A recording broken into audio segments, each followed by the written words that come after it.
বাংলাদেশকে আবার ফ্যাসিবাদের দিকে ফিরিয়ে নেবার জন্য যখন দিনরাত পরিশ্রম করছে, তখন আমরা দেখতে পাচ্ছি অন্তর্বর্তীকালীন সরকারের উপদেষ্টারা তাদের মিথ্যা কথায়, মিথ্যা আশ্বাসে সত্য আন্দোলনগুলিতে আওয়ামী পড়ার ট্যাগ দিয়ে দিয়ে বিভিন্নভাবে হেনস্থা করছে। এবং এই স্কুলগুলো হচ্ছে তাদের মধ্যে একটা, যাদেরকে বলা হচ্ছে তারা নাকি আওয়ামী প্রতিবন্ধী স্কুল। যদি এগুলো আওয়ামী প্রতিবন্ধী স্কুল হয়ে থাকে, তাহলে সচিবালয়ের রাতের ভাগ করা ডিসিএসপিরা কেন এখন আওয়ামী আমরা না? কেন সেই সচিবরা দিল্লির দালালে পরিণত করেছে বাংলাদেশকে?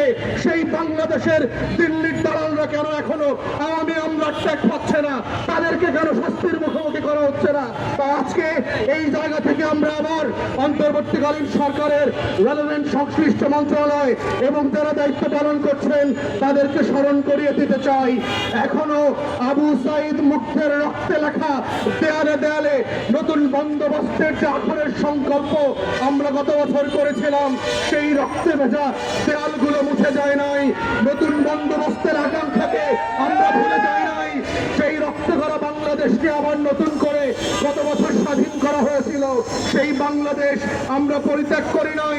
অতএব জনগণের প্রত্যেকটা ন্যায্য আন্দোলনকে আপনাদেরকে দরদ দিয়ে দায়ের সাথে বিবেচনা করতে হবে। এবং আমরা বারবার দাবি করেছি এই স্কুলগুলোকে আপনারা ভেটিং করেন।